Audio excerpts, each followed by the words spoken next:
अस्सलाम वालेकुम students, how are you? I hope you are fine.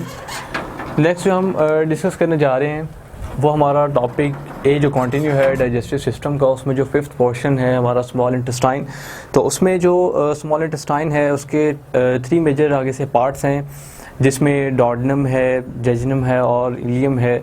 Duodenum को और जेजुनम जो है उसको तो हम अपने प्रीवियस लेक्चर्स जो उनमें डिस्कस कर चुके हैं। आज जो हम डिस्कस करेंगे वो है अबाउट इलियम, उसका जो थर्ड पोर्शन है उसके बारे में जो हम डिस्कस करेंगे, जो कि आपको एक डायग्राम भी शो हो रही है। इसका आगे से एक जनरल बेसिक स्ट्रक्चर जो आपको मैंने दिखाया है वो ये है विलाई, तो इसको भी हम डिस्कस करेंगे। तो सबसे पहले हम ये देखेंगे कि इलियम जो है ये पोर्शन है स्मॉल इंटेस्टाइन का, इसके बारे में कुछ हम जनरल इंफॉर्मेशन जो है वो देखेंगे। सबसे पहले तो आपको ये पता होना चाहिए कि जो इलियम है इसकी जो लेंथ है वो कितनी बताई जाती है। ठीक है, याद रखें कि जो इलियम है इसकी जो लेंथ है वो बाज़ जगहों पे बताई जाती है 2 to 4 मीटर इन लेंथ। ठीक है, और एक्चुअली इसको ये भी कहा जाता है कि 3.5 मीटर इन लेंथ। ठीक है, तो यहाँ पे आप देखें तो 3.5 जो है वो इसी की रेंज में आ रहा है। तो आप जो है वो इसको फॉलो कर लें या इसको फॉलो कर लें, बेहतर ये है कि आप इसको फॉलो कर लें। ठीक है, तो ये आपको पता चल गया इसकी लेंथ का, और ये आपको पता है कि ये थर्ड पोर्शन है किसका? स्मॉल इंटेस्टाइन का।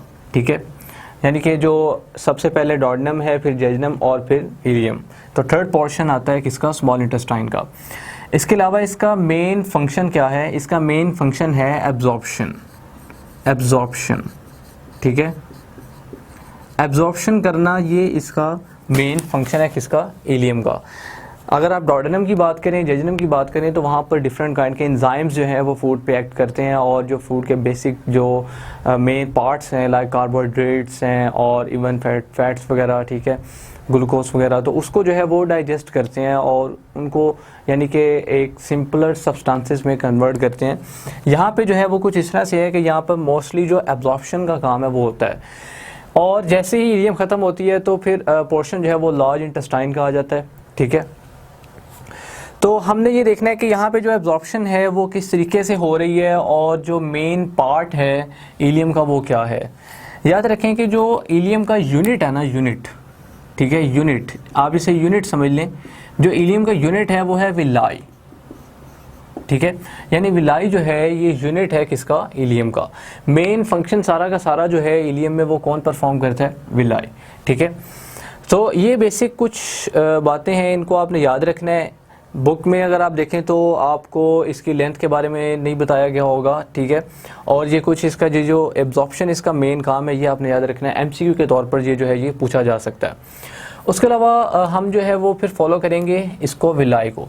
याद रखेंगे ये जो इलियम है ना, इसकी जो बॉडी कैविटी है उसे हम क्योंकि जो इंटरनल बॉडी कैविटी है उसे तो हम ल्यूमेन ही बोलेंगे। ठीक है, और उसके अंदर जब आप इंटरनल स्ट्रक्चर देखें ना तो आपको इस तरह से न्यूमरस फिंगर लाइक प्रोजेक्शंस इस तरह से नज़र आएंगे। ठीक है, अब अगर आप कैविटी की बात करें, लाइक आप ये देखें कि ये आपके पास जो है समझ लें इलियम का पोर्शन है। ठीक है, और इसमें बहुत से फोल्ड्स होते हैं, इनफोल्डिंग्स होती हैं, और ये जो इसकी ल्यूमेन कैविटी होती है इसके अंदर न्यूमरस इस तरह से ये जो फिंगर लाइक प्रोजेक्शंस होते हैं ये होते हैं।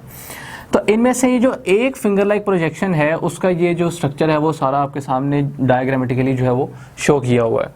तो अब हम इसमें से ये जो आपकी पूरी ल्यूमेन कैविटी है इसमें एक जो फिंगर लाइक प्रोजेक्शन है जिसे हम कहते हैं विलाई, उसके बारे में हम जो है वो डिस्कस करेंगे, और जो इसका बेसिक यूनिट है जिसके यानी कि सारा जो काम है सारा विलाई जो है वो परफॉर्म करती है यहाँ पे। तो हम इसी को जो है वो डिस्कस करेंगे।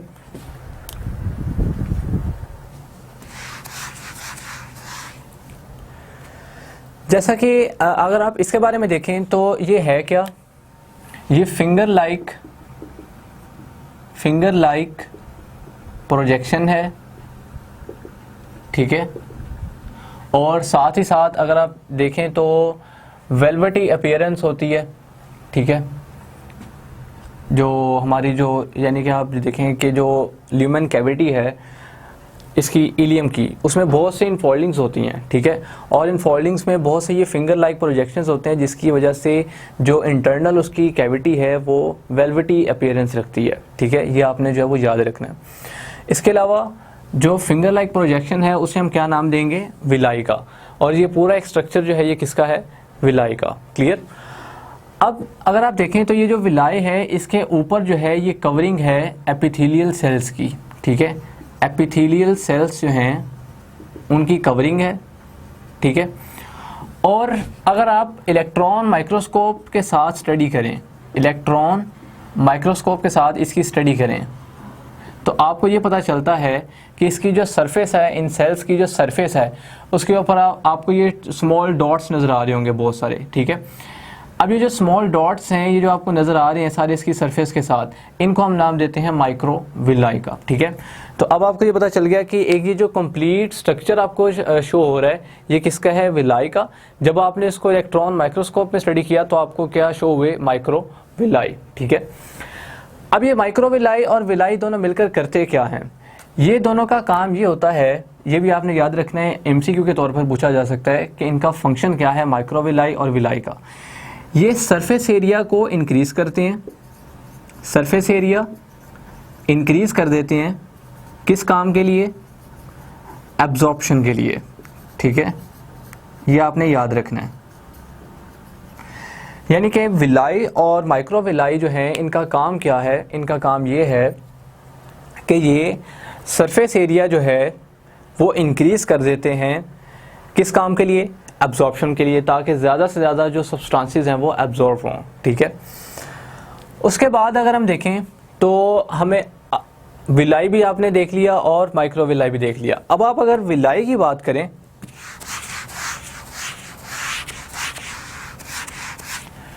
विलाई की अगर आप बात करें तो विलाई में सेंटर में आपको एक ये वेसल नज़र आ रही होगी, लार्ज वेसल।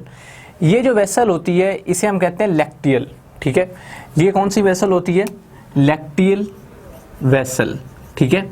ये जो आपको सेंटर में नज़र आ रही होगी बिल्कुल, ये जो वेसल है ये कौन सी वेसल है, lacteal vessel.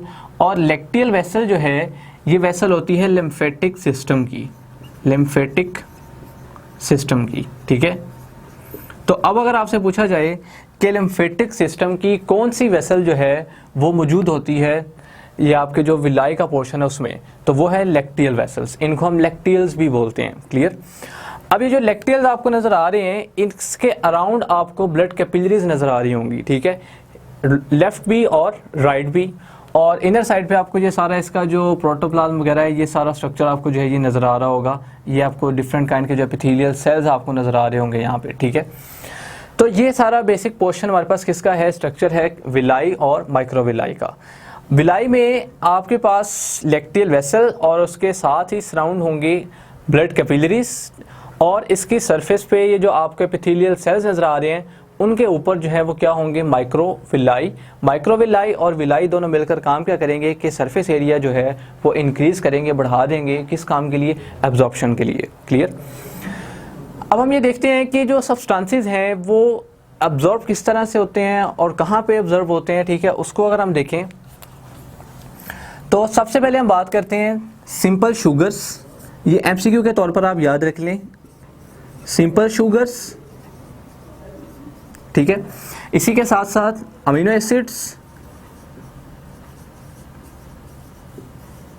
Amino acids along with fatty acids, glycerol, ठीक है। और सिंपल शुगर्स का मतलब ये है कि इनमें मोस्टली क्या प्रेजेंट होंगे, मोनोसेकेरॉइड्स, मोनोसेकेरॉइड्स, ठीक है। क्योंकि यहाँ पे बोला सिंपल शुगर्स, तो सिंपल शुगर्स जो हैं वो हमारे पास कौन सी होती हैं, मोनोसेकेरॉइड्स, ठीक है। तो क्योंकि आपकी बुक में जो है वो मोनोसेकेरॉइड का जिक्र नहीं है तो मैं आपको यहाँ पे एडिशनली बता रहा हूँ कि जो सिंपल शुगर्स हैं वो हमारे पास होती हैं मोनोसेकेरॉइड्स, ठीक है। तो monosaccharides, amino acids, fatty acids and glycerol, इन सब्सटेंसेस की मोस्टली जो एब्जॉर्प्शन है वो कहाँ परफॉर्म होती है, इस विलाई के पोर्शन में, ठीक है। लाइक सबसे पहले अगर हम बात करें सिंपल शुगर्स और अमीनो एसिड्स, सिंपल शुगर्स में मोनोसेकेरॉइड्स और अमीनो एसिड्स ये दोनों जो हैं इनकी एब्जॉर्प्शन जो है वो कहाँ पर होती है, इनकी जो एब्जॉर्प्शन है वो होती है ब्लड कैपिलरीज में,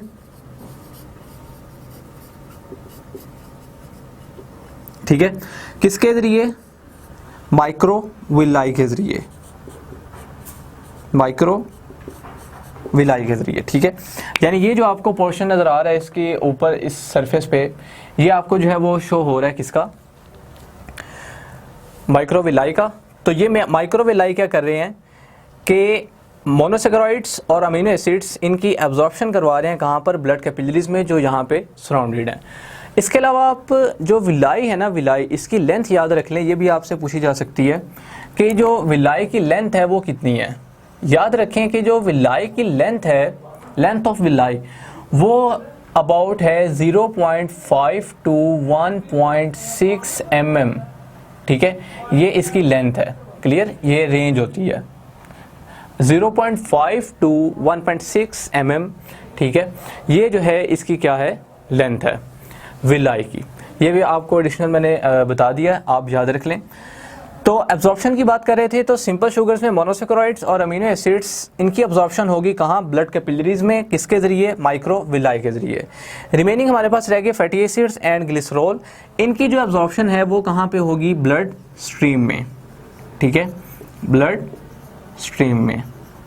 इसके अलावा जो फैटी एसिड्स और ग्लिसरॉल, ठीक है, ये दोनों सब्सटेंसेस जो हैं ये मिलकर एंटर होंगे कहाँ पर, विलाई के एपिथेलियल सेल्स में,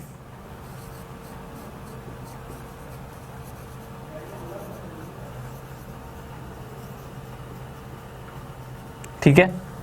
यानी कि एक तरफ तो हमने ये देखा कि हमने ये 4 सब्सटेंसेस को डिस्कस कर रहे हैं, जिसमें मोनोसेकेराइड और अमीनो एसिड, इनकी एब्जॉर्प्शन कहाँ होगी, ब्लड कैपिलरीज में, किसके जरिए, माइक्रोविलाई के जरिए।